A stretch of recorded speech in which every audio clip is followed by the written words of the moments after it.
Hello दोस्तों, स्वागत है आपका अपने यूट्यूब चैनल ग्रुपिंग हब पे। तो जैसा कि हम लोग बिहार पुलिस का डेली टेस्ट देख रहे थे, जिसके अंतर्गत हम लोग ने ये ज्ञान बिंदु का सेट नंबर 2 कंप्लीट कर लिया था। आज जो होने वाला है वो है टेस्ट नंबर 3।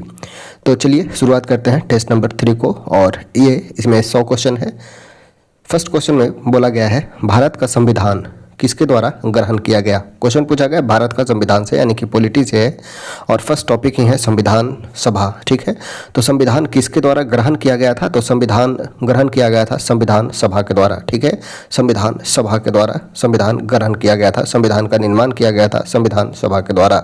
ठीक है, अगर संविधान सभा से देखना है, यहाँ से पूछा जाता है कि संविधान बनने में कितना समय लगा, तो 2 वर्ष 11 माह और 18 दिन। 2 वर्ष 11 माह 18 दिन समय लगा। और इस संविधान का प्रथम बैठक जो होता है वो अस्थायी अध्यक्ष के तौर पे सच्चिदानंद सिन्हा को चुना जाता है। और वो तारीख याद रखना है 9 दिसंबर 1946। ठीक है, 9 दिसंबर 1946। उसके बाद अस्थायी अध्यक्ष बनाया जाता है प्रथम राष्ट्रपति डॉक्टर राजेंद्र प्रसाद को 11 दिसंबर को। ठीक है, 11 दिसंबर 1946 को 11 दिसंबर 1946 को इस दिन अस्थायी अध्यक्ष बनाया जाता है संविधान सभा का। संविधान सभा का अस्थायी अध्यक्ष नियुक्त किया जाता है डॉक्टर राजेंद्र प्रसाद का। और एक डेट और याद रखना है 13 दिसंबर। ठीक है, इस 13 दिसंबर को क्या हुआ था, तो जवाहरलाल नेहरू ने उद्देश्य प्रस्ताव पेश किया था, जो हमारा प्रस्तावना बनता है। हमारा पूछा गया था इसमें क्या, तो संविधान किसके द्वारा ग्रहण किया गया था, तो यह ग्रहण किया गया था संविधान सभा के द्वारा। ठीक है, तो ऑप्शन हो जाएगा, वो हो जाएगा सी। नेक्स्ट है समानता, स्वतंत्रता और भ्रातृत्व की प्रेरणा कहाँ से आई। ठीक है, समानता, स्वतंत्रता और बंधुत्व की प्रेरणा कहाँ से आई, यह कहाँ से लिया गया है, तो यह फ्रेंच की क्रांति से संबंधित है। फ्रांसीसी क्रांति 14 जुलाई 1789, याद रखना है 14 जुलाई 1789। ठीक है, 1789। और लुईस 16वां का याद रखना है, क्योंकि ये वहाँ के जार होते हैं, लुईस 16वां। ठीक है, लुईस 16वां। रूस के राजा को जार बोला जाता था। ठीक है, जार बोला जाता था। जार मतलब होता है फ्रांसीसी में राजा। ठीक है, लुईस 16वां के समय में यह क्रांति हुआ था, फ्रांसीसी क्रांति। और इसमें नारा दिया गया था स्वतंत्रता, समानता एवं भ्रातृत्व का नारा दिया गया था। अगर बात किया जाए रूस की क्रांति का, तो यह होता है 1917 में। ठीक है, 1917 में रूस की क्रांति होता है। और यहाँ है जार निकोलस द्वितीय। ठीक है, रूस की क्रांति में है जार निकोलस द्वितीय। ठीक है, जार निकोलस द्वितीय। फ्रांसीसी क्रांति के समय रहते हैं लुईस 14वां। रूस क्रांति के समय रहते हैं जार निकोलस द्वितीय। रूस क्रांति होता है 1917 में। और रूस क्रांति से हमारे संविधान में सामाजिक, आर्थिक, राजनीतिक न्याय लिया गया है। ठीक है, 3 प्रकार के न्याय जो वर्णन किया गया है प्रस्तावना में, वह संबंधित है रूस के क्रांति से। ठीक है, वही फ्रांसीसी क्रांति से हमने स्वतंत्रता, समानता और भ्रातृत्व लिया है। ठीक है, तो ऑप्शन हो जाएगा, वो हो जाएगा बी। नेक्स्ट है मिलान करना है। संघ सूची में कितना विषय का वर्णन किया गया है, तो संघ सूची में है 97 विषय। वर्तमान में 97 से 100 विषय हो गए हैं। ठीक है, राज्य सूची में अगर बात किया जाए तो राज्य सूची में 66 विषय हैं। और संवर्ती सूची में 47 प्रविष्टियां हैं। ठीक है, राज्य सूची में 66, वर्तमान में 61 हो गया है। संवर्ती सूची में 47 हो गया है, ये हो गया है 52। ठीक है, और 66 से हो गया है 61। कुछ याद रखना है, ये नया फैक्ट डाटा है, याद रखना है। 42वां संविधान संशोधन के तहत कुछ जो राज्य सूची से संबंधित था उसे संवर्ती में एवं संघ में डाला गया है। तो इसमें हो जाएगा एक का हो जाएगा ए और सी बी, ए सी बी, यानी कि ऑप्शन नंबर हो जाएगा बी। ठीक है, ए सी बी। भारतीय प्रशासन में विभाजन प्रणाली किससे संबंधित है। भारतीय प्रशासन में पूछा गया है भारतीय प्रशासन में विभाजन प्रणाली किससे संबंधित है, तो यह है नीति एवं कार्यान्वयन से। नीति एवं कार्यान्वयन से संबंधित है विभाजन प्रणाली। इसे पोर्टफोलियो सिस्टम भी कहा जाता है, पोर्टफोलियो सिस्टम। यह संबंधित है नीति कार्यान्वयन से, ऑप्शन हो जाएगा सी।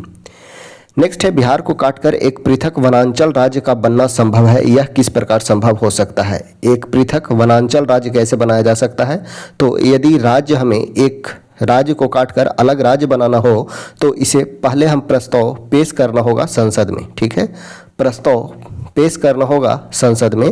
संसद में प्रस्ताव पारित करने के बाद जब सहमति मिल जाता है तो राज्य विधानमंडल में, और राज्य विधानमंडल में पारित होने के बाद पुनः यह संसद से पारित हो जाएगा, और संसद से पारित होने के बाद राष्ट्रपति की स्वीकृति के बाद ही एक नए राज्य का गठन किया जा सकता है।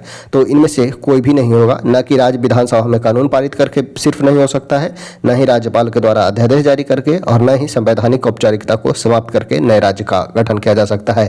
नए राज्य को बनाने के लिए हमें क्या करना होगा, तो सर्वप्रथम संसद में प्रस्ताव लाना होगा। ठीक है, संसद में प्रस्ताव आएगा, प्रस्ताव पेश किया जाएगा, संसद में प्रस्ताव पेश किया जाएगा, संसद में प्रस्ताव पेश होता है।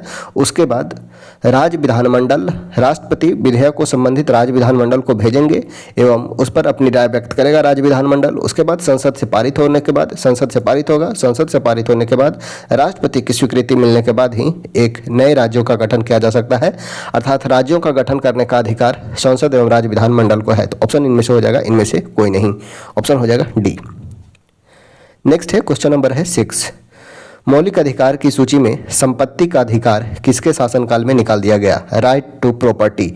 देखना है 19 के एफ और 31 के क में, 31 के क में संपत्ति का अधिकार का वर्णन मौलिक अधिकार के रूप में किया गया था। ठीक है, फंडामेंटल राइट के रूप में, फंडामेंटल राइट मौलिक अधिकार के रूप में संपत्ति के अधिकार को वर्णन किया गया था। वही संपत्ति के अधिकार को समाप्त कर दिया गया 44वां संविधान संशोधन, याद रखना है 44वां संविधान संशोधन, कॉन्स्टिट्यूशनल अमेंडमेंट एक्ट, 44वां संविधान संशोधन 1978 के तहत इसे समाप्त कर दिया गया। और उस समय सरकार होता है मोरारजी देसाई का, ऑप्शन हो जाएगा डी, मोरारजी देसाई के काल में। ठीक है, संपत्ति के अधिकार को, और इसे 300 के क में रखा गया। ठीक है, अनुच्छेद भाग 12 के 300 के क में रख दिया गया। ठीक है, मोरारजी देसाई के कार्यकाल में। नेक्स्ट है भारतीय संविधान भारत के राष्ट्रपति को अधिकार नहीं देता है। भारतीय संविधान भारत के राष्ट्रपति को क्या अधिकार नहीं देता है? तो प्रधानमंत्री की नियुक्ति का अधिकार अनुच्छेद 75 के तहत राष्ट्रपति को है। राज्य के मुख्यमंत्री की नियुक्ति का अधिकार, राज्य के मुख्यमंत्री की नियुक्ति राज्यपाल के द्वारा किया जाता है, और वो विधानसभा के नेता होते हैं, या विधानसभा या विधानमंडल के नेता होते हैं। तो राज्य के मुख्यमंत्री की नियुक्ति यह राज्यपाल के द्वारा किया जाता है, न कि प्रधानमंत्री के द्वारा। रक्षा बलों का सर्वोच्च कमांडर होने का गौरव प्राप्त होता है ये राष्ट्रपति को। देश के किसी भी भाग में आपातकालीन स्थिति लागू किया जा सकता है राष्ट्रपति के द्वारा। ठीक है, तो बी जो होगा, राज्य में मुख्यमंत्री की नियुक्ति का अधिकार प्राप्त प्रधानमंत्री को, राष्ट्रपति को नहीं है। तो ऑप्शन हो जाएगा बी। नेक्स्ट है क्वेश्चन नंबर है 8। बोला गया है राज्यसभा में राज्यों का प्रतिनिधित्व किस आधार पर दिया जाता है? राज्यसभा में राज्यों का प्रतिनिधित्व यह वर्णन किया गया है शेड्यूल 4 में, अनुसूची 4 में। राज्यसभा में सदस्यों का कितना सदस्य होंगे उसका वर्णन किया गया है, यानी कि राज्य में राज्यसभा सदस्यों की संख्या का वर्णन किया गया है अनुसूची 4 में। और यह उस क्षेत्र की, उस राज्य की जनसंख्या के अनुपात के स्थान पे दिया जाता है। जनसंख्या के अनुपात के रूप में जितना ज़्यादा जनसंख्या होगा उतना ही राज्यसभा के सदस्य उस राज्य से अधिक होंगे। तो ऑप्शन हो जाएगा बी, उनकी जनसंख्या के अनुपात के स्थान में। ठीक है, राज्यसभा में राज्यों का प्रतिनिधित्व किस आधार पे दिया जाता है? तो जनसंख्या के आधार पे। याद रखना है 2 आधार कंफ्यूज होता है, एक आधार है जनसंख्या का, एक आधार है क्षेत्रफल का। तो राज्य में राज्यसभा का प्रतिनिधित्व दिया जाता है वो राज्य की जनसंख्या के अनुपात में दिया जाता है। तो ऑप्शन हो जाएगा बी। नेक्स्ट है भारतीय सर्वोच्च न्यायालय ने किस या किन मुकदमे में सर्वप्रथम संविधान के मूल ढांचे का सिद्धांत दिया था? देखिए बहुत ही इंपॉर्टेंट है, मूल ढांचा का सिद्धांत। मूल ढांचा का सिद्धांत यानी कि संविधान का मूल जो है, मूल स्वरूप है, उसमें भी कोई परिवर्तन इसमें नहीं करने के लिए बतलाया गया था।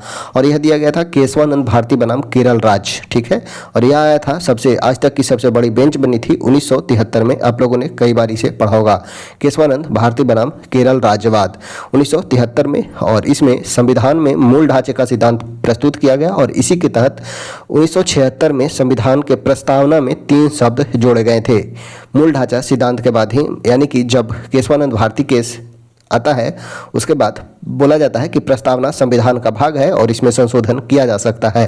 ठीक है, तो मूल ढांचा का सिद्धांत दिया गया था, यानी कि संविधान में परिवर्तन किया जा सकता है लेकिन मूल ढांचा में परिवर्तन नहीं होना चाहिए। और इस मूल ढांचा में किसी को डिफाइन नहीं किया गया। ठीक है, मूल ढांचा क्या चीज़ मूल ढांचा होगा, कौन सा चीज़ जो होगा, कौन सा संविधान का, तो उसे डिफाइन नहीं किया गया। यह बतलाया गया कि संविधान में मूल ढांचा में कोई भी चेंजिंग नहीं किया जाना चाहिए। ठीक है, यह केशवानंद भारती बनाम केरल राज्यवाद, ऑप्शन हो जाएगा बी। नेक्स्ट है, भारत के संविधान का कौन सा अनुच्छेद देवनागरी लिपि में हिंदी को संघ के सरकारी भाषा के रूप में मान्यता देता है? तो यह है अनुच्छेद 343, अनुच्छेद 343।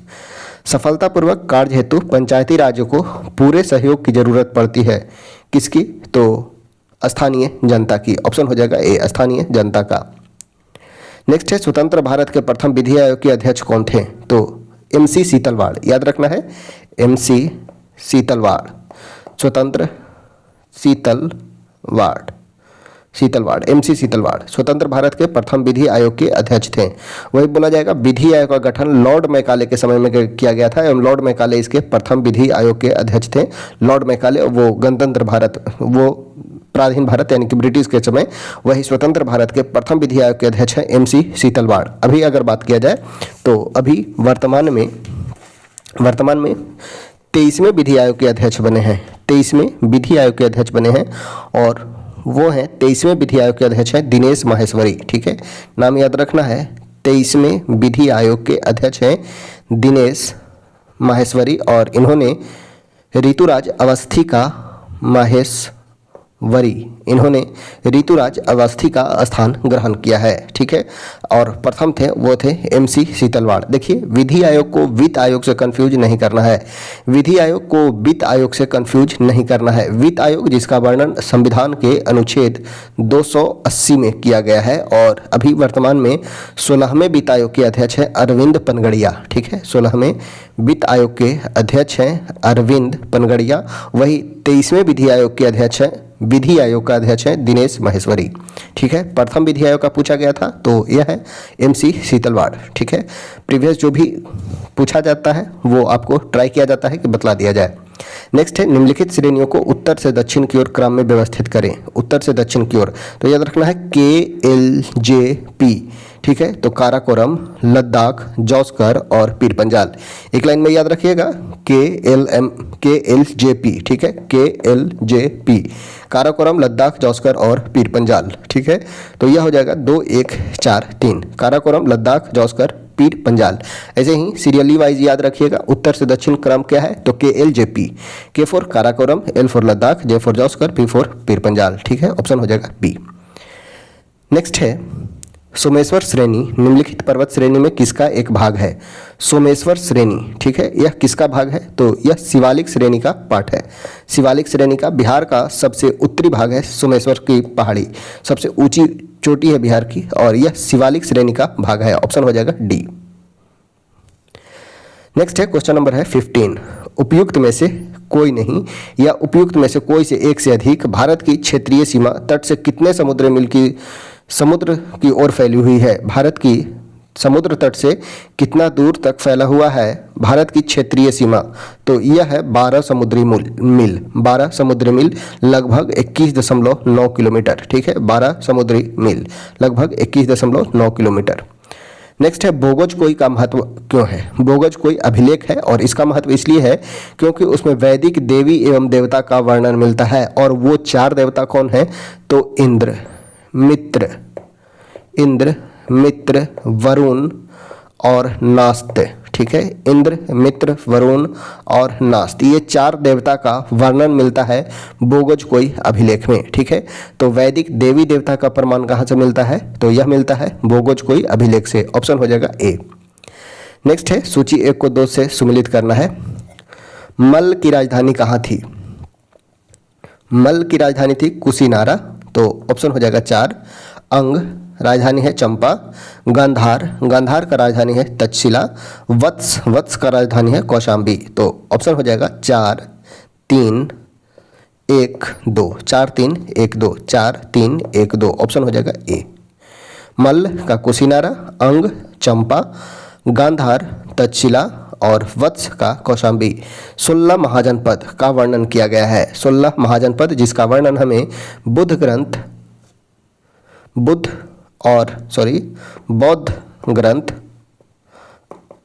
अभिधम पिटक एवं जैन ग्रंथ में देखने को मिलता है। ठीक है, बौद्ध एवं जैन ग्रंथ में 16 महाजनपद का वर्णन किया गया है अंगुत्तर निकाय एवं भागवती सूत्र में। ठीक है, अंगुत्तर निकाय एवं भागवती सूत्र, ठीक है, 2 जगह वर्णन किया गया है 16 महाजनपद का।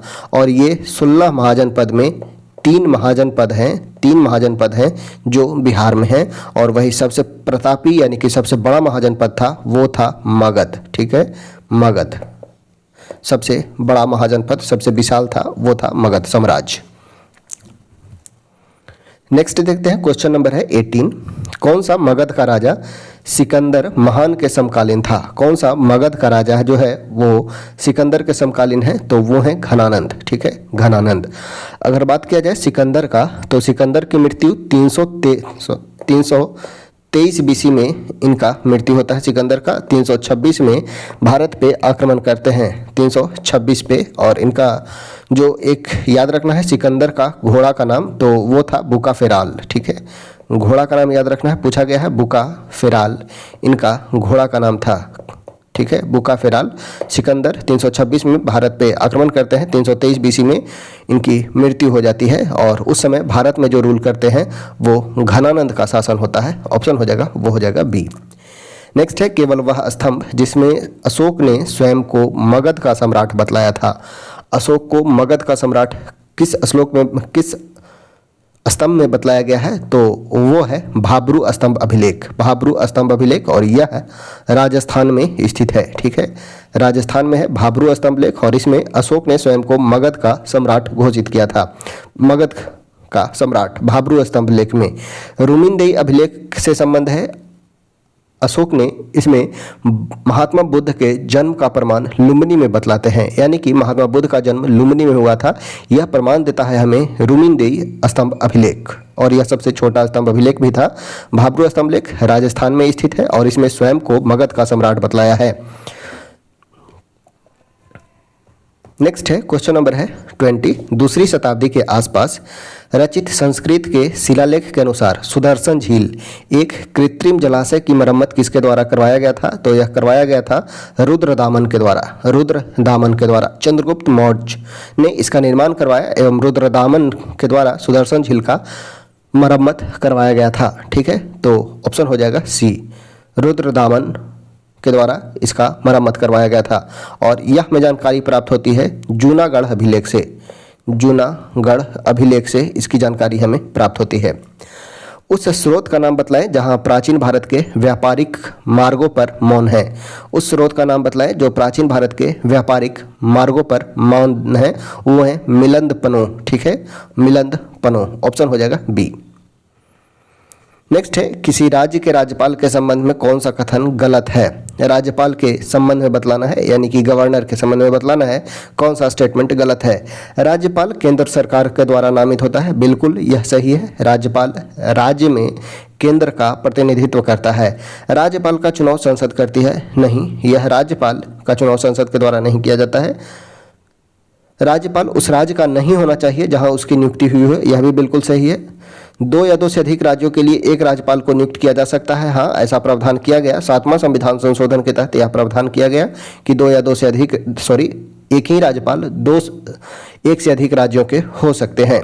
1 से अधिक राज्य के हो सकते हैं, वो राज्यपाल अपने राज्य के नहीं होना चाहिए। ठीक है, तो यह हो जाएगा राज्यपाल का चुनाव संसद के द्वारा नहीं किया जाता है, बल्कि ऑप्शन हो जाएगा, वो हो जाएगा बी। नेक्स्ट है 23। संयुक्त राष्ट्र संघ में अमेरिका, ब्रिटेन, फ्रांस, सोवियत संघ और चीन अस्थायी सदस्य हैं। किसके? तो ये हैं सुरक्षा परिषद के। ठीक है, सुरक्षा परिषद के अस्थायी सदस्य हैं अमेरिका, ब्रिटेन, फ्रांस और सोवियत संघ। याद कैसे रखेंगे? तो F for France, R for Russia, A for America, C for China और ई फॉर इंग्लैंड। ठीक है, यानी कि ब्रिटेन, FRAC याद रखना है।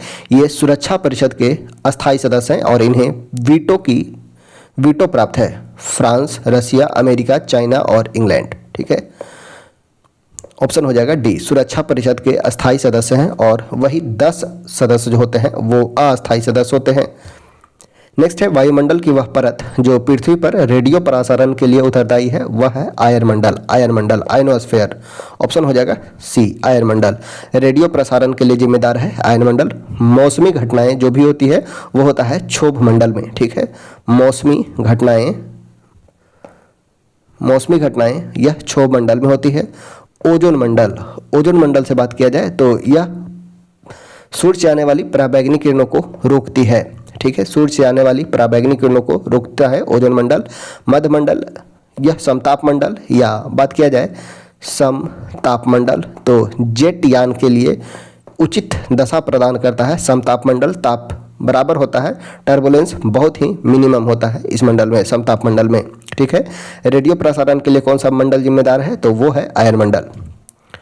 नेक्स्ट है बोस्टन बंदरगाह पर 340 चाय के बक्से को समुद्र में फेंका गया, इस घटना को किस नाम से जाना जाता है, तो यह है बोस्टन की टी पार्टी, ठीक है। बोस्टन की टी पार्टी यह हुआ था 1773 में। 1773 में बोस्टन की टी पार्टी जो अमेरिका स्वतंत्रता की क्रांति का तत्कालिक कारण बनता है, ठीक है। बोस्टन की टी पार्टी जिसमें बोस्टन बंदरगाह पर 340 चाय के बक्से को समुद्र में फेंक दिया जाता है। नेक्स्ट है भारतेंदु का सही संधि क्या है, तो भारत प्लस इंदु। ऑप्शन हो जाएगा वो हो जाएगा D, Bharat plus Indu. Next है किसी वर्ण में हलंत का प्रयोग किया जाता है। हलंत का प्रयोग किस लिए किया जाता है, तो वर्ण को बिना स्वर में प्रयोग करने के लिए हलंत का प्रयोग किया जाता है। वर्ण को बिना स्वर में प्रयोग करने के लिए हलंत का प्रयोग किया जाता है। जैसे म लास्ट में लिखते होंगे म, और ये हलंत जो लगाते हैं वो इसका मतलब है कि आधा है, ठीक है। तो वर्ण को बिना स्वर में प्रयोग करने के लिए हलंत का प्रयोग किया जाता है। Choose the correct antonyms of honest. Honest का एंटोनिम्स यानी कि विपरीतार्थक खोजना है, तो यह हो जाएगा डिसऑनेस्ट, ठीक है। डिसऑनेस्ट ऑप्शन हो जाएगा सी। नेक्स्ट है पृथ्वी के केंद्र की ओर परत का क्रमागत विन्यास क्या है, तो यह है सियाल, सीमा, नीफे। याद रखना है सियाल, सीमा और नीफे, ठीक है। सियाल, सीमा, नीफे। सियाल में सिलिकॉन एल्युमिनियम का, सीमा में सिलिकॉन और मैग्नीशियम का, और नीफे में निकेल और फेरस की प्रधानता पाई जाती है। तो यह हो जाएगा सियाल, सीमा और नीफे। ऑप्शन हो जाएगा वो हो जाएगा ए। प्रत्यावर्ती धारा पूछा गया है, प्रत्यावर्ती धारा में क्या होता है, तो प्रत्यावर्तित धारा यानी कि एसी, एसी का ग्राफ कुछ इस प्रकार से होता है। एसी में जो धारा की दिशा है और धारा का मान है, ठीक है। धारा की दिशा यानी कि डायरेक्शन और वैल्यू दोनों चेंज होते रहता है। कुछ इस प्रकार से ये एसी का ग्राफ है जो साइन वेव के ग्राफ में जाता है, प्रोपेगेट होता है साइन वेव के रूप में। वही अगर बात किया जाए डीसी का ग्राफ का, तो डीसी का ग्राफ कुछ इस प्रकार से होता है, डीसी का ग्राफ, ठीक है। कुछ डीसी का ग्राफ ऐसा होता है या फिर ऐसा। तो इसमें फ्रीक्वेंसी पाया जाता है, इसमें फ्रीक्वेंसी 0 होता है, ठीक है। तो धारा की दिशा और धारा का मान यानी कि जो डायरेक्शन है और वैल्यू है दोनों धारा का चेंज होते रहता है एसी करंट में।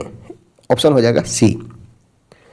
आहार श्रृंखला में मौजूद मेढक, टिड्डा, घास और सांप में यदि घास प्रथम पोषी स्तर पर है, घास प्रथम स्तर पर है, तो तृतीय पोषी स्तर पर कौन होगा।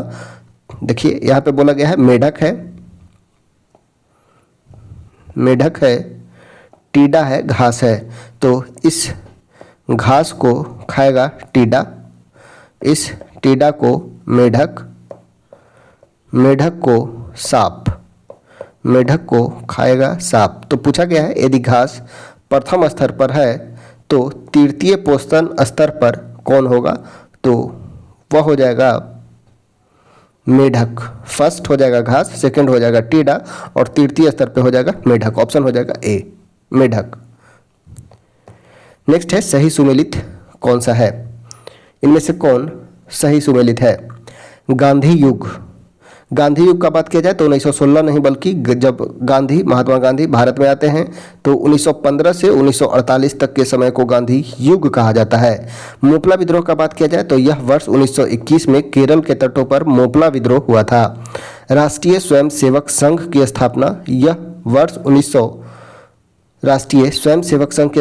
1925 में होता है। All India trade union Congress की ट्रेड यूनियन का गठन वर्ष 1919-20 में होता है, ना कि 21 में, 1920 में होता है। ऑल इंडिया ट्रेड यूनियन का गठन, राष्ट्रीय स्वयंसेवक का गठन 1925 में केवी हेडगेवार के द्वारा किया जाता है। आरएसएस का गठन, राष्ट्रीय स्वयंसेवक संघ की स्थापना, ऑप्शन हो जाएगा सी, यह सुमिलित है।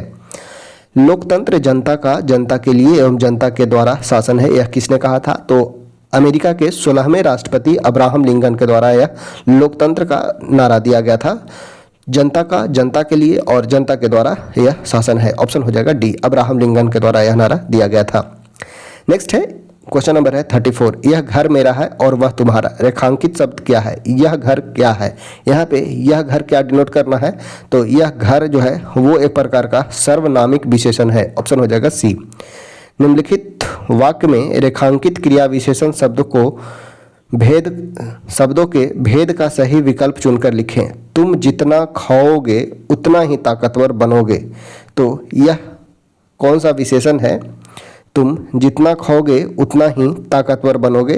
तो यह हो जाएगा परिमाणवाचक क्रिया विशेषण, परिमाणवाचक क्रिया विशेषण, ऑप्शन हो जाएगा सी। मात्रा स्थिर रखते हुए, क्वेश्चन नेक्स्ट है, क्वेश्चन नंबर है 36, मात्रा स्थिर रखते हुए जब किसी पिंड की गति दुगनी की जाती है तो इसका क्या होगा? मात्रा स्थिर है यानी कि m का वैल्यू कांस्टेंट है एवं पिंड की गति यानी कि वेलोसिटी को 2v किया जाता है, तो उसका त्वरण अगर बात किया जाए, त्वरण एक्सेलरेशन होता है v माइनस यू बटा टी, ठीक है, v माइनस यू बटा टी। तो उसका त्वरण क्या होगा? उसका संवेग, अगर संवेग देखते हैं तो P इक्वल टू होता है m into v, P equal to होता है मास इंटू वेलोसिटी। वेलोसिटी को हम 2v कर रहे हैं तो संवेग 2 गुना हो जाएगा, ठीक है, संवेग 2 गुना हो जाएगा यदि उसके हम गति को 2 गुना करते हैं। गतिज ऊर्जा दोगुनी हो जाती है, गतिज ऊर्जा 2 गुनी नहीं बल्कि गतिज ऊर्जा 4 गुनी हो जाएगी, क्योंकि v स्क्वायर के रूप में, यानी कि यह 4 गुना हो जाएगा गतिज ऊर्जा।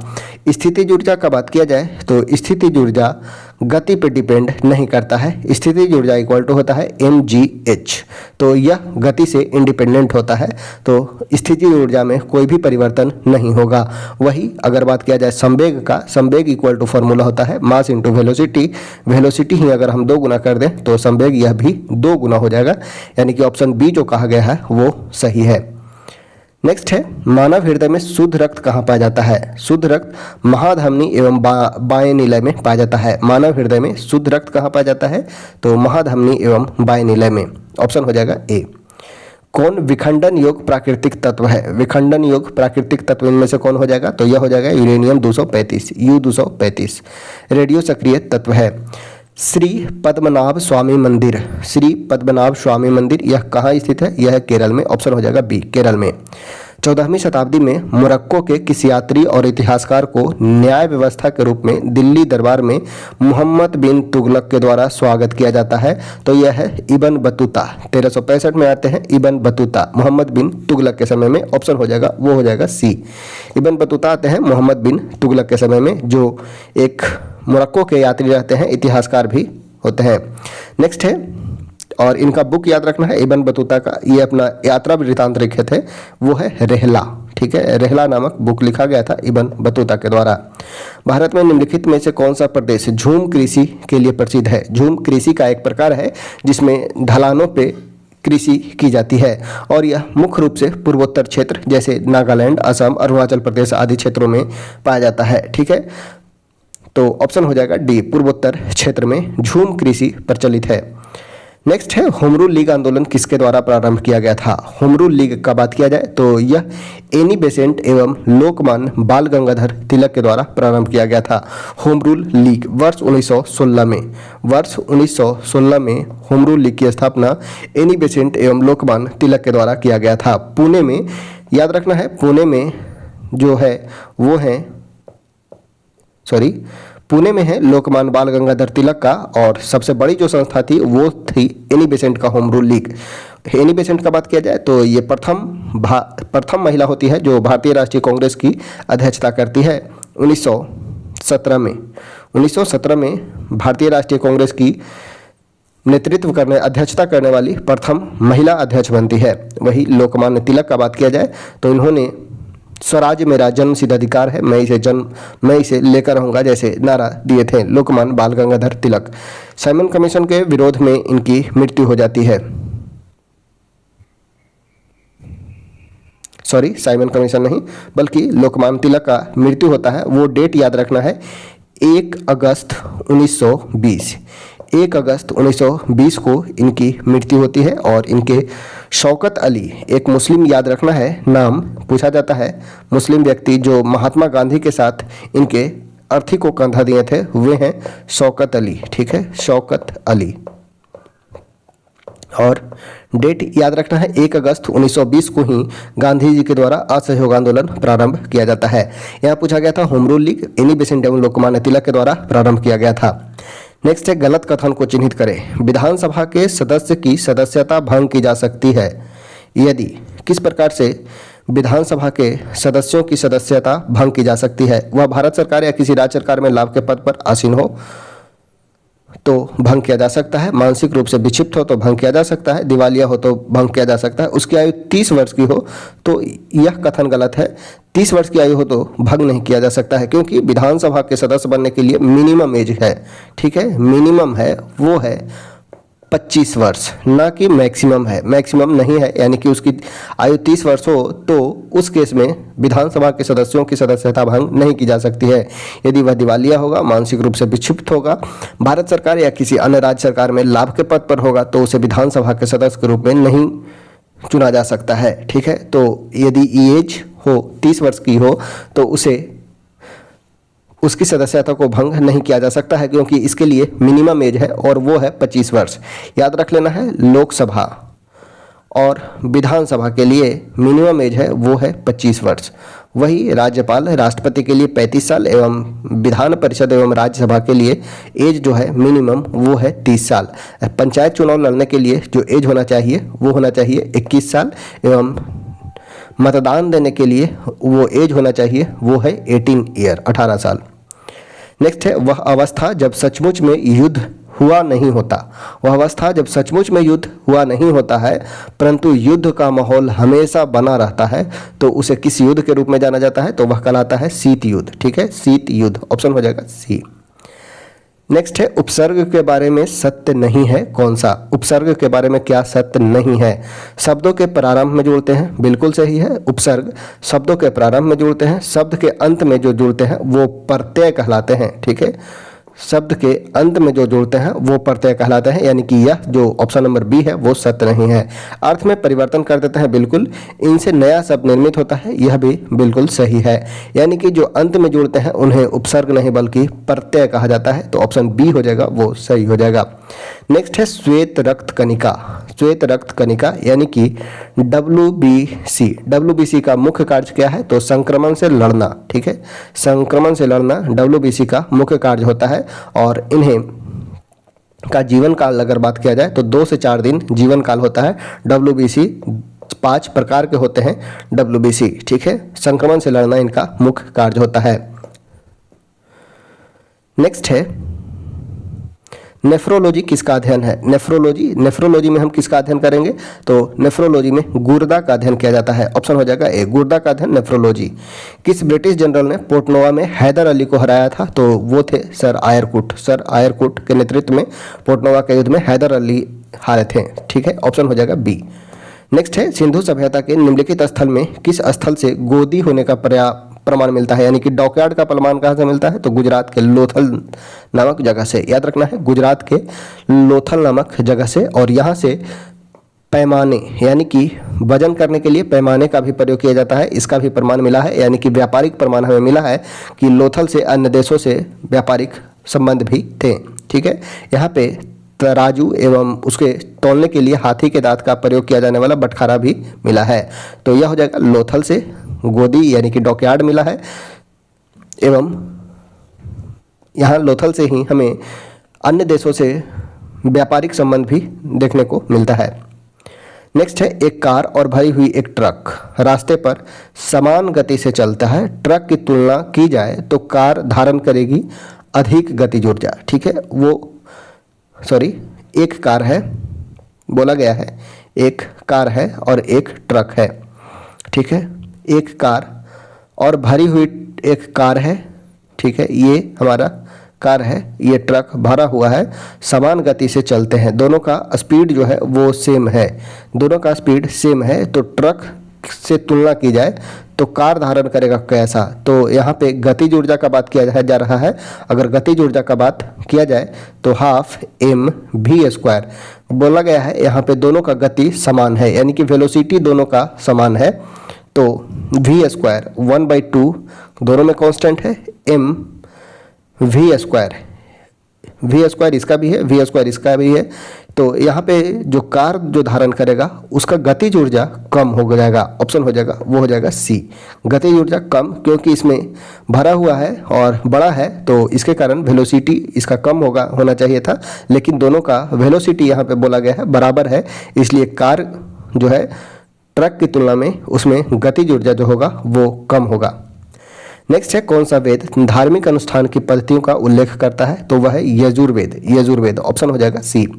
मोहन राकेश को साहित्य अकादमी पुरस्कार किस कृति पर दिया गया, तो आषाढ़ के एक दिन के लिए। मोहन राकेश ये एक लेखक हैं और उन्हें साहित्य अकादमी पुरस्कार दिया गया है, किसके लिए दिया गया है, तो आषाढ़ के एक दिन के लिए, ऑप्शन हो जाएगा, वो हो जाएगा सी। लेक एरी जो खबरों में देखा गया था किन दो देशों के बीच सीमा बनाता है, तो कनाडा और यूएसए के बीच। लेक एरी याद रखना है, कनाडा और यूएसए के बीच सीमा और बनाता है HOMES, ठीक है। होम्स ओंटारियो पूरा नाम याद रखना है, होम्स, ठीक है, HOMES। ह्यूरॉन झील, ओंटारियो झील, मिशिगन झील और एरी नहर और एस याद रखना है, HOMES। कनाडा और यूएसए के बीच 5 झील का क्रम ये है। नेक्स्ट है अंतर्राष्ट्रीय गीता महोत्सव की मेजबानी कौन सा राज्य कर रहा है, तो यह है हरियाणा, ऑप्शन हो जाएगा सी, हरियाणा। हाल ही में भारत के प्रधानमंत्री ने ब्रिक्स शिखर सम्मेलन में रूसी राष्ट्रपति को कौन सी पारंपरिक पेंटिंग उपहार किया है, तो यह किया गया था सोहराय पेंटिंग, ऑप्शन हो जाएगा सी, सोहराय पेंटिंग। नेक्स्ट है विश्व रोजगार और सामाजिक दृष्टिकोण रिपोर्ट 2025 किस संगठन द्वारा जारी किया गया, तो यह जारी किया गया ILO यानी कि अंतर्राष्ट्रीय श्रम संगठन के द्वारा। विश्व रोजगार और सामाजिक दृष्टिकोण रिपोर्ट जारी किया गया अंतर्राष्ट्रीय श्रम संगठन के द्वारा। कौन सा शहर भारत के पहले टेक्सटाइल मशीन पार्क का घर बन गया है, भारत का पहला टेक्सटाइल मशीन पार्क का घर बना है कानपुर उत्तर प्रदेश, ऑप्शन हो जाएगा सी, कानपुर यूपी। नेक्स्ट है विकसित भारत युवा संसद 2025 के आयोजन के लिए कौन सा सरकारी मंत्रालय जिम्मेदार है, तो यह है युवा मामले और खेल मंत्रालय, युवा मामले और खेल मंत्रालय। नेक्स्ट है आयुष्मान भारत प्रधानमंत्री जन आरोग्य योजना, आयुष्मान भारत प्रधानमंत्री जन आरोग्य योजना को लागू करने के लिए कौन सी संस्था जिम्मेदार है, तो वह है राष्ट्रीय स्वास्थ्य प्राधिकरण, राष्ट्रीय स्वास्थ्य प्राधिकरण। और इसमें याद रखना है अभी हाल ही में दिल्ली एवं उड़ीसा भी सम्मिलित हुआ है। आयुष्मान भारत प्रधानमंत्री जन आरोग्य योजना में अभी हाल ही में उड़ीसा एवं दिल्ली सरकार भी सम्मिलित हुआ है। तो यह कौन सी संस्था जिम्मेदार है इसके लिए, आयुष्मान भारत प्रधानमंत्री जन आरोग्य योजना के लिए, तो राष्ट्रीय स्वास्थ्य प्राधिकरण NHA। वित्तीय वर्ष 2024-25 में किस क्षेत्र को सबसे अधिक प्रत्यक्ष विदेशी इक्विटी प्रवाह प्राप्त हुआ है, तो वह है सेवाएं यानी कि टर्शियरी सेक्टर को। वित्तीय वर्ष 2024-25 में जिस क्षेत्र में सबसे अधिक प्रत्यक्ष विदेशी निवेश प्राप्त हुआ है वो है सेवा क्षेत्र। नेक्स्ट है कौन सा शहर रेलवे नेटवर्क से जुड़ने वाला पूर्वोत्तर क्षेत्र का चौथा राजधानी बना है, तो वो है मिजोरम की राजधानी आइजोल, मिजोरम की राजधानी आइजोल, ऑप्शन हो जाएगा डी। भारत का कौन सा जिला अपनी संपूर्ण बिजली मांग को सौर ऊर्जा से पूरा करने वाला पहला जिला बना है, वह है दीव जिला, ठीक है, दमन दीव। भारत का कौन सा जिला अपनी संपूर्ण बिजली मांग को सौर ऊर्जा से पूरा करने वाला पहला जिला बना है, वो है दीव। नेक्स्ट है किस मंत्रालय ने भारत का सबसे बड़ा ग्रामीण स्वच्छता सर्वेक्षण स्वच्छ सर्वेक्षण ग्रामीण SSG स्वच्छ सर्वेक्षता ग्रामीण 2025 शुरुआत किया है। यह शुरुआत किया गया है पंचायती राज मंत्रालय के द्वारा, पंचायती राज मंत्रालय द्वारा यह शुरुआत किया गया है, ऑप्शन हो जाएगा, वो हो जाएगा बी। कवाल टाइगर रिजर्व किस राज्य में स्थित है, तो यह है कवाल टाइगर रिजर्व कर्नाटक में, ऑप्शन हो जाएगा बी, कर्नाटक में। हाल ही में खबरों में रहा दिबांग नदी, दिबांग सुने होंगे, दिबांग नदी किन राज्यों को कर बहती है, तो यह अरुणाचल प्रदेश और असम राज्यों के बीच, अरुणाचल प्रदेश और असम राज्यों से होकर बहती है दिबांग नदी। आयुष मंत्रालय द्वारा हाल ही में लॉन्च किए गए निवेशक केंद्रित पोर्टल का नाम क्या है? आयुष मंत्रालय द्वारा हाल ही में लॉन्च किए गए निवेशक केंद्रित पोर्टल कौन सा है? तो वह है आयुष निवेश सारथी। आयुष निवेश सारथी ऑप्शन हो जाएगा ए। टेकोफेरॉल की कमी से पुरुष और महिलाओं में बांझपन होता है, बतलाना ये है। टेकोफेरॉल के लिए लोकप्रिय शब्द क्या है? तो विटामिन ई। विटामिन ई का रासायनिक नाम या बोटानिकल नेम है वो है टेकोफेरॉल। बी3 का हो जाएगा नियासिन। विटामिन के का हो जाएगा फ्लोक्विनोन। डी का होगा कैल्सीफेरॉल। विटामिन ई टेकोफेरॉल के रूप में जाना जाता है। नेक्स्ट है यूरिया हमारे शरीर में मूत्र का एक प्रमुख घटक है, बतलाना है निम्नलिखित में किस अंग में यूरिया बनता है? तो यूरिया बनता है का निर्माण होता है यकृत में, ऑप्शन हो जाएगा डी। नेक्स्ट है क्वेश्चन नंबर है 69, उत्तक संवर्धन क्या है? तो जैव रासायनिक परीक्षण के लिए जीव की कोशिकाओं के टुकड़ों की तैयारी। जैव रासायनिक परीक्षण के लिए जीव की कोशिकाओं के टुकड़े की तैयारी उत्तक संवर्धन कहलाता है, ऑप्शन हो जाएगा वो हो जाएगा ए। नेक्स्ट है क्वेश्चन नंबर है 70, निम्नलिखित में कौन पौधे के ऊपरी भागों को सहारा देता है और पोषक तत्व जल, शर्करा और स्टार्च के लिए परिवहन प्रणाली के रूप में कार्य करता है? तो वे कार्य करते हैं तना, ठीक है, तना यानी कि स्टेम। पत्तियां यहाँ पे इनसे खाना बनते हैं, ठीक है। क्लोरोफिल के प्रेजेंस में पौधे अपने खाना का निर्माण करते हैं पत्तियां में। जड़ें ये इन्हें यांत्रिक सहायता प्रदान करते हैं एवं पृथ्वी के अंदर से खनिज लवण अवशोषण करते हैं। फूल पौधे के विकास के लिए यानी कि फैलाव के लिए और इसके जनसंख्या को बनाए रखने के लिए फूल जो है वो सबसे अधिक रिस्पॉन्सिबल होता है। नेक्स्ट है कौन सा खनिज हॉर्न सिल्वर के नाम से जाना जाता है? हॉर्न सिल्वर के नाम से किसे जाना जाता है? तो सिल्वर क्लोराइड को हॉर्न सिल्वर के रूप में जाना जाता है। सिल्वर आयोडाइड कृत्रिम वर्षा के लिए हम सिल्वर आयोडाइड का यूज करते हैं। सिल्वर आयोडाइड का यूज कृत्रिम वर्षा के लिए, सिल्वर क्लोराइड को हम हॉर्न सिल्वर के रूप में जानते हैं, ऑप्शन हो जाएगा बी। कौन सी संरचना गले में वायु मार्ग को बंद होने से रोकने के लिए मौजूद होती है? तो वह है उपास्थि का छल्ला, ऑप्शन हो जाएगा ए, उपास्थि का छल्ला। पौधे नाइट्रोजन को किस प्रकार अवशोषित करते हैं? क्वेश्चन पूछा गया है पौधे नाइट्रोजन को किस प्रकार अवशोषित करते हैं, इसके बारे में निम्नलिखित कथन पर विचार करें। पौधे नाइट्रोजन को अकार्बनिक नाइट्रेट या नाइट्राइट के रूप में अवशोषित करते हैं, बिल्कुल सही है। पौधे नाइट्रोजन को कार्बनिक यौगिक के रूप में ग्रहण करते हैं, ठीक है, कार्बनिक यौगिक एवं अकार्बनिक नाइट्रेट या नाइट्राइट के रूप में। तो यहाँ पे पूछा गया है कौन सा कथन सही है? तो 1 और 2 दोनों सही है, ऑप्शन हो जाएगा ए। जीव जटिल पदार्थों को सरल पदार्थों में तोड़ने के लिए जैव उत्प्रेरक का उपयोग करते हैं। जीव जो हैं जटिल पदार्थों को सरल पदार्थों में तोड़ने के लिए जैव उत्प्रेरक का यूज करते हैं और इस जैव उत्प्रेरक को क्या कहा जाता है? तो एंजाइम को ही जैव उत्प्रेरक यानी कि बायोकैटलिस्ट के रूप में जाना जाता है। एंजाइम मूल रूप से प्रोटीन होते हैं और इन्हें बायोकैटलिस्ट के रूप में जाने जाते हैं, ऑप्शन हो जाएगा ए। नेक्स्ट है रेयान के बारे में कौन सा कथन सत्य है? तो रेयान क्या है? तो यह लकड़ी के गूदे से प्राप्त किया जाता है, न कि रेशम के कीड़े से। तो रेयान क्या है? तो लकड़ी के गूदे से प्राप्त एक प्रकार का सेल्यूलोज होता है। तो जैसे सेल्यूलोज होता है वैसे ही लकड़ी के गूदे से प्राप्त होता है, वो है रेयॉन, ऑप्शन हो जाएगा बी। नेक्स्ट है चेरनोबिल आपदा किस निम्नलिखित प्रदूषण का परिणाम है? चेरनोबिल यह यूक्रेन में है और वर्ष 1986 में चेरनोबिल दुर्घटना होता है। 1986 में चेरनोबिल दुर्घटना, तो यह किस प्रदूषण का परिणाम है? तो यह है रेडियोधर्मी अपशिष्ट प्रदूषण का, ऑप्शन हो जाएगा डी, रेडियोधर्मी अपशिष्ट प्रदूषण का। एक याद रखना है, भारत में भोपाल गैस ट्रेजेडी यह हुआ था 3 दिसंबर 1984 को, जिसमें मिथाइल आइसोसाइनेट नामक गैस का लीक होना था, ठीक है। और चेरनोबिल दुर्घटना संबंधित है रेडियोधर्मी अपशिष्ट से, ऑप्शन हो जाएगा वो हो जाएगा डी। नेक्स्ट है वो पौधे जो केवल प्रकाश में ही अच्छी तरह विकसित होते हैं उन्हें किस रूप में जाना जाता है? तो वो हेलियोफाइट्स कहलाते हैं, हेलियोफाइट्स, ऑप्शन हो जाएगा सी। कौन सा शरीर की सबसे बड़ी अंतःस्रावी ग्रंथि है? तो यह हो जाएगा थायराइड। शरीर की सबसे बड़ी अंतःस्रावी ग्रंथि वो हो जाएगा थायराइड। मिक्स्ड ग्लैंड कहा जाता है वो अग्नाशय को मिक्स्ड ग्लैंड कहा जाता है। लीवर सबसे बड़ी ग्रंथि होती है। कौन सी बीमारी बैक्टीरिया के कारण होता है? तो बैक्टीरिया के कारण होता है सामान्य सर्दी, यह हो जाएगा ऑप्शन हो जाएगा वो हो जाएगा डी। 1875 में सर सैयद अहमद खान द्वारा स्थापित अलीगढ़ आंदोलन का प्राथमिक लक्ष्य क्या था? तो भारतीय मुसलमान में आधुनिक शिक्षा को बढ़ावा देना। भारतीय मुसलमानों में आधुनिक शिक्षा को बढ़ावा देने के लिए सर सैयद अहमद खान के द्वारा अलीगढ़ आंदोलन प्रारंभ किया गया था। नेक्स्ट है 1920 ईस्वी के नागपुर अधिवेशन में निम्नलिखित कांग्रेस नेताओं में किसने असहयोग आंदोलन पर मुख्य प्रस्ताव पेश किया था? तो वे थे देशबंधु चित्तरंजन दास। देशबंधु चित्तरंजन दास ऑप्शन हो जाएगा, वो हो जाएगा बी, देशबंधु चित्तरंजन दास। नेक्स्ट है हैदराबाद पर कब्जे के लिए की गई पुलिस कार्रवाई को किस नाम से जाना जाता है? तो वो चलाया गया था ऑपरेशन पोलो। ऑप्शन हो जाएगा बी, ऑपरेशन पोलो चलाया गया था हैदराबाद को कब्जे के लिए।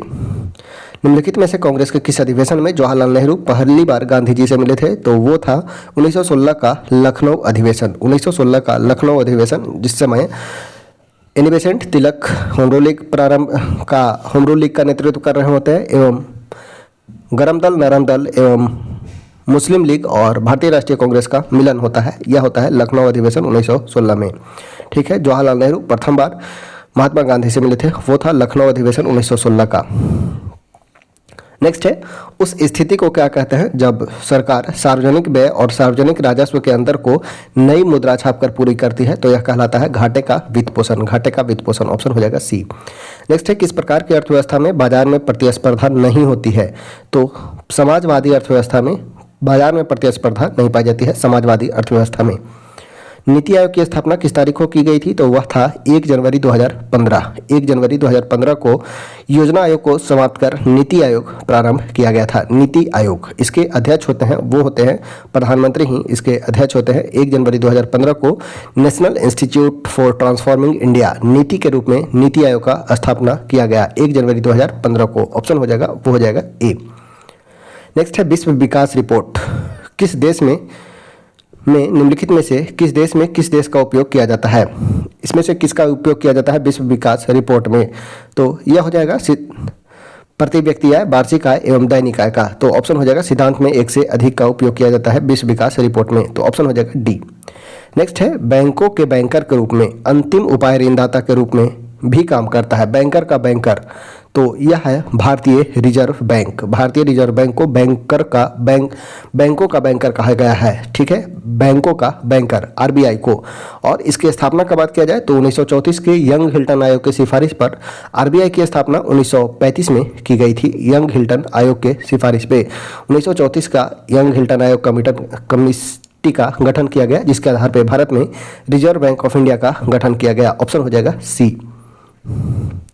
जब एक बस अचानक शुरू होता है तो यात्री पीछे की ओर घूमने का अनुभव करता है। यह किस नियम का उदाहरण है? तो यह न्यूटन का पहला नियम, जिसे जड़त्व का नियम भी या गैलीलियो का नियम भी कहा जाता है। ठीक है, न्यूटन का पहला गति नियम का। नेक्स्ट है जमीन से 20 मीटर की दूरी पर रखे गए 10 किलो द्रव्यमान स्थिर वस्तु में कितनी ऊर्जा होगी? तो स्थितिज ऊर्जा होगा और स्थितिज ऊर्जा बराबर होता है mgh।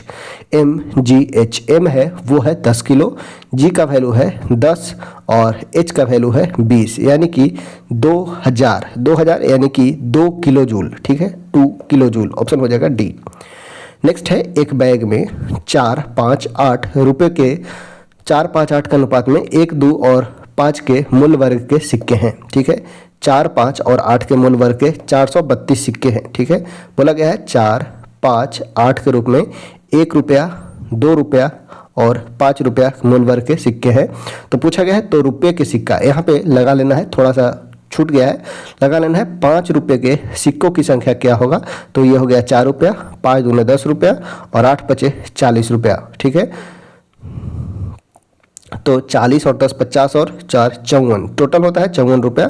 हमारे पास है 432 रुपया, तो 54 गुने 8 करेंगे तो 8 बार में। यहाँ से पूछा गया है तो 5 रुपये के सिक्के की संख्या कितना है?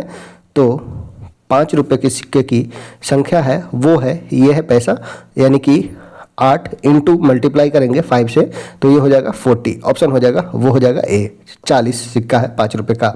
ठीक है, नेक्स्ट है 5 के पावर 13, 5 के पावर 11, 12, 10 के गुणनखंड की कुल संख्या टोटल कितना हो जाएगा? तो यह हो जाएगा 132। ऑप्शन हो जाएगा ए। नेक्स्ट है मेघा ने बाइक द्वारा 27 किलोमीटर प्रति घंटा की गति से 81 किलोमीटर, साइकिल द्वारा 6 किलोमीटर प्रति घंटा की गति से 12 किलोमीटर, कार द्वारा 45 किलोमीटर की गति से 270 किलोमीटर पूरी यात्रा के लिए उसकी औसत दूरी निकालना है। तो औसत दूरी तय की गई कुल दूरी, तो तय की गई कुल दूरी कितना हो जाएगा? तो 81 प्लस 12 प्लस 270 भागा भागा समय यानी कि कुल दूरी बटा कुल दूरी तय करने में लगा समय, यानी कि 27 किलोमीटर की प्रति घंटा के चाल से 81 किलोमीटर, यानी कि 27 तिया 81। 12 किलोमीटर चलता है 6 किलोमीटर के स्पीड से तो 2 घंटा, और 270 किलोमीटर चलता है 45 किलोमीटर के स्पीड से, यानी कि 270 बटा 45 करेंगे तो 45 गुने 6, 45 छक्का 270, यानी कि ये हो जाएगा 6 3 9 2 11, 2 और 1 3, 7 और 1 8, 8 16, और 2 और 1 3, 363 बटा 6 2 8 और 3 11, 11 तिया 33 और 3 36, 11 तिया 33, यानी कि 33 किलोमीटर प्रति घंटा हो जाएगा। ऑप्शन हो जाएगा ए। नेक्स्ट है ए बी सी का वैल्यू दिया गया है 11। ए B B C C A का वैल्यू दिया गया है, तो पूछा गया है A cube plus B cube plus C cube minus 3 A B C का फॉर्मूला पे बेस्ड क्वेश्चन है। तो यहाँ से हम निकाल सकते हैं A cube plus B cube plus C cube minus 3 A B C equal to formula होता है वो है हमारा A plus B plus C into A square plus B square plus C square minus 2 into A B plus B C plus C A. यहाँ से हमें A square B square C square का value निकालना होगा। तो A square B square C square का value निकालने के लिए एक फार्मूला हम और यूज करेंगे, A square plus B square plus C square equal to A square plus A plus B plus C का होल स्क्वायर, ऐसे लिख सकते हैं। A plus B plus C का होल स्क्वायर इक्वल टू होता है A square plus B square plus C square plus 2 into A B plus B C plus C A.